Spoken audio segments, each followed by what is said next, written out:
Hey everyone, welcome back to my channel once again. My name is Komal and if you're new to the channel, guys, please consider subscribing. So आज की जो video है, it's all about HR interview and first of all, I will take one very important question कि CHRP और CPHR ज़रूरी है Canada में HR बनने के लिए. So guys, I always say no, it's not necessary. It's all about your skills, it's all about your experience and your luck.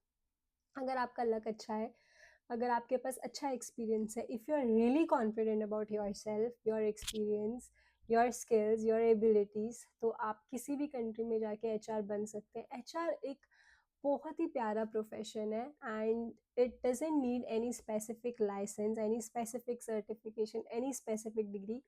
कोई भी एचआर बन सकता है. You just have to start with the right choice, with the right company and with the right experience. That's all.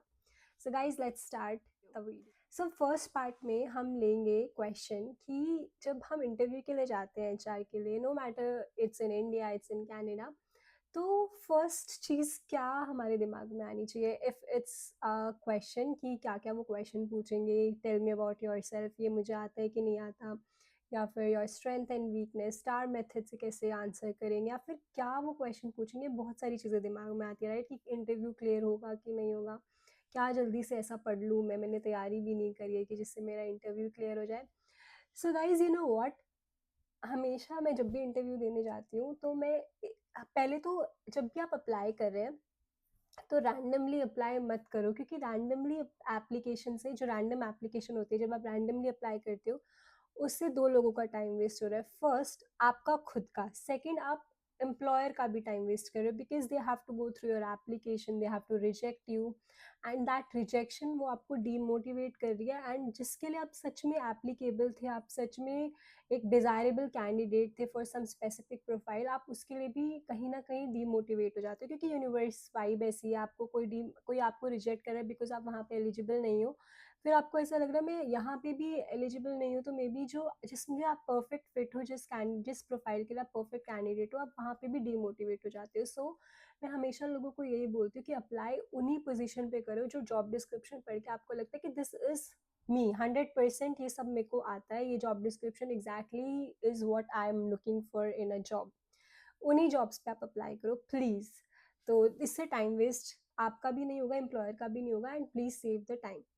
Second thing, जब भी आप job description पढ़ते हो एंड आप सोचते हो कि यार ये जॉब डिस्क्रिप्शन एग्जैक्टली मैच कर रहा है मेरे स्किल सेट के साथ, एक्सपीरियंस के साथ, तो आप अपने रिज्यूम को, ऑब्वियसली सबका एक जनरल रिज्यूम होता है right, it's not matching to any job description. And मैं ये नहीं बोलूँगी कि आप 100% उसको जॉब डिस्क्रिप्शन के साथ मैच कराओ, नहीं, बट एटलीस्ट 90-80% इतना आप ऐसा रखो कि जब एम्प्लॉयर आपका रिज्यूम देखे तो उसको लगे कि यार यही हम बंदा ढूंढ रहे हैं, कि यही क्वालिटीज़, यही स्किल सेट, यही एबिलिटीज़ हम बंदे में ढूंढ रहे हैं. एंड जस्ट जब आप कम्युनिकेट करोगे उनके साथ एक रियल इंटरव्यू में, तो उनको 100% यकीन हो जाए कि हाँ आप वही हो.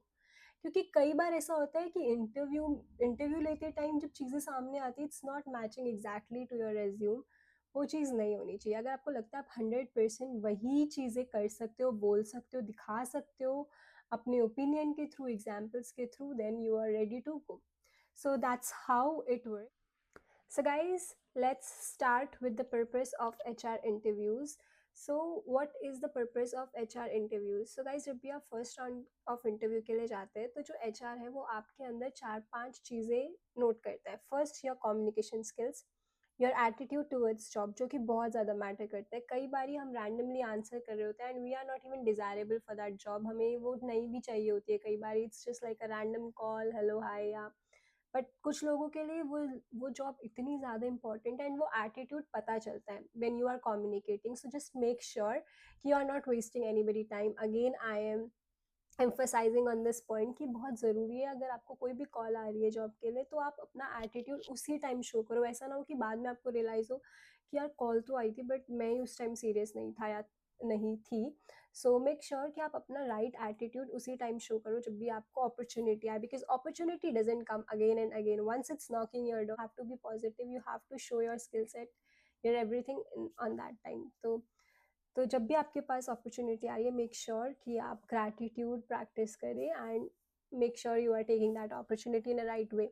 सो वो जो एचआर है वो आपका कम्युनिकेशन टेस्ट करते हैं फर्स्ट राउंड ऑफ इंटरव्यू में, your attitude towards the job, third if you are clear about the job opportunity, job position और नॉट, अगर आपको जॉब डिस्क्रिप्शन आप भूल चुके आपको नहीं याद, तो you can always ask the HR, oh I was applying for different jobs last weekend so I don't remember which company are calling from, can go me through the job description, वो definitely आपको help करेंगे, maybe you will realise okay कि हाँ मैंने इसके लिए apply करा था, and then you can modify your answers, but never show the negative attitude. Okay, so that's the first point. Now the second thing is guys, common questions जो कि आपको हमेशा प्रिपेयर करके रखना है, नो मैटर आप कभी भी किसी भी इंटरव्यू के लिए जा सकते हैं, right? So first question is okay, tell me about your self, your experience, what you are looking for in this current job. आपको एम्प्लॉयर इसी क्वेश्चन को 100 वेज में घुमा फिरा के पूछ सकते हैं, so basically you should prepare the answer of tell me about yourself. Second, weakness and strength, sometimes they are, sometimes they not, so it's not that important, but हाँ आपको पता होना चाहिए, but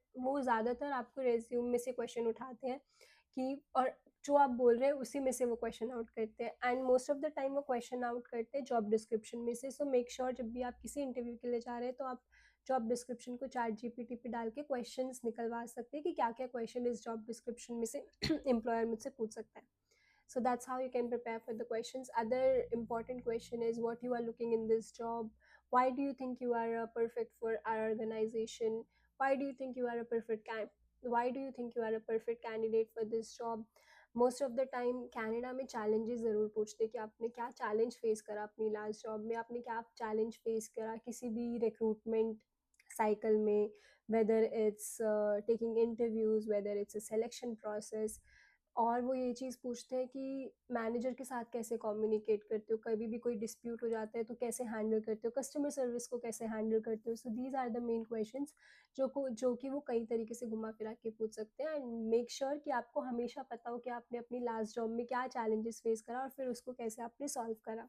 थर्ड पार्ट में हम बात करेंगे Canadian style interview etiquettes. अब बहुत सारी चीज़ें होती है जो कि एक बंदे में वो देखते हैं, विच इज़ फर्स्ट थिंग है कि आपकी ड्रेसिंग सेंस कैसी है. मोस्ट ऑफ द टाइम आप बहुत अच्छे कैंडिडेट हो लेकिन आप एक प्रोफेशनल अटायर में नहीं गए हो इंटरव्यू देने, maybe you are coming from another work, आप जल्दी में कहीं और भी गए थे, साथ में आपने सोचा मैं इंटरव्यू भी दे दूंगा या दे दूंगी, सो आप प्रोफेशनल अटायर में नहीं गए, बट ये बहुत ज़्यादा मैटर करता है. Make sure whenever you are going for any interview आप उसे प्लीज़ सीरियसली लो, बिकॉज ये सारी चीज़ें ही डिसाइड करती है कि आप उस इंटरव्यू उस प्रोफाइल के लिए सेलेक्ट होंगे कि नहीं होंगे. तो make sure you are dressing formally. Then eye contact, जब भी आपसे इंटरव्यूई कोई बात कर रहा है make sure you are positively उनकी तरफ देख रहे हो, मेक श्योर कि आप रोबोट ना लगो, एज अ ह्यूमन ही लगो कि हाँ आप ध्यान से उनकी बात सुन रहे हो, you are a very active and a good listener, and eye contact अच्छे से रखो, and then make sure you are waving your head and you are listening to the other person, and then जल्दी से आप उनकी questioning को जो भी वो पूछ रहे हैं उनको अपने दिमाग में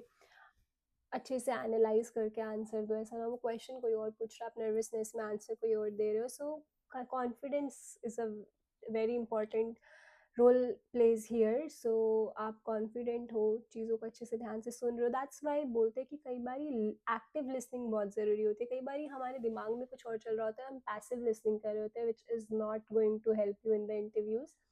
And formal attire, eye contact, what else, like how you are sitting, how you are making faces in front of the interview, ये सब बहुत मैटर करता है. आपको बहुत प्रोफेशनल होकर इंटरव्यू देना पड़ता है, एंड आपको बहुत ही ज़्यादा बहुत ही माइन्यूट चीज़ें पकड़नी पड़ती है कि जैसे फॉर एग्जांपल इंटरव्यू आपको कुछ बता रहा था एंड आपने लास्ट में जब उन्होंने बोला कि do you have any questions for me, तब आप उस बात को किसी अपने क्वेश्चन बना के पूछ रहे हो, then it gives a very nice impact on the interview कि हाँ भाई इसने मेरी बात बहुत अच्छे से सुनी है तभी इसको ये बातें पता है.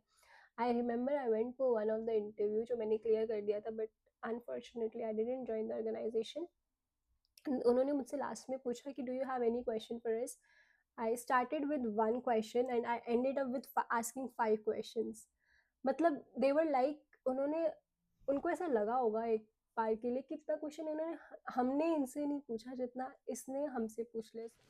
सो या गाइस, पार्ट 4 भी मैंने पार्ट 3 में ही कवर कर दिया वैसे, बट पार्ट 4 यही है कि ask questions from your and, and जितना ज़्यादा क्वेश्चन पूछोगे उतना ज़्यादा अच्छा है. उनसे पूछो कि how does the day look like for this particular job जो भी आप ढूंढ रहे हैं, लाइक अगर आप एचआर एसोसिएट के लिए जा रहे हैं तो how does the typical day look like for HR associate in your company और इन योर ऑर्गेनाइजेशन, ताकि उनको लगे कि अच्छा ही और शी इज़ वेरी इंटरेस्टिंग, कि इनका डे कैसा जाएगा, मतलब इट्स वेरी बिजी और कैसे जाते हैं बताओ हमें, कि अगर मैं एचआर एसोसिएट बन गया, एचआर एग्जीक्यूटिव बन गया, मैनेजर बन गया अपनी कंपनी में, तो how does my day look like, मुझे पता भी तो होना चाहिए ना कि इफ आई कुड मैनेज और नॉट। उनसे पूछो कि एम्प्लॉय एंगेजमेंट के लिए क्या क्या करते हो, डी एंड आई के लिए क्या करते हो, जो चीज़ें वो आपसे पूछना चाहते थे, कई बार मिस आउट हो जाता है उनसे, तो आप मेक श्योर करो कि आप उस गैप को फिल करो।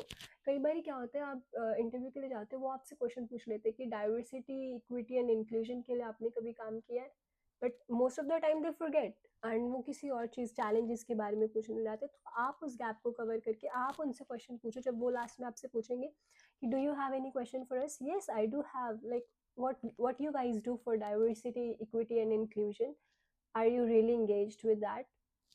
और भी बहुत सारे वेरी इंपॉर्टेंट क्वेश्चन होते हैं, आप चैट जीपीटी से पूछ सकते हैं, एंड कई बार दे गेट ब्लोड अप कि oh I we forgot but that this guy remembered. तो कहीं ना कहीं आपको ऐसा क्वेश्चन पूछना पड़ेगा जो लास्ट तक उनको याद रहे कि यार वो कैंडिडेट ने क्वेश्चन पूछा था जो कि बिल्कुल भी एक्सपेक्टेड नहीं था। तो that's how these are the small tips and trips to clear your interviews. That's all guys. So if you have any other question for me, please comment down and let's see कि हम कैसे HR interviews को और ज़्यादा simple बना सकते हैं and clear करके अपनी dream job career को follow कर सकते हैं. That's all guys for today's video. Have a good day. Bye.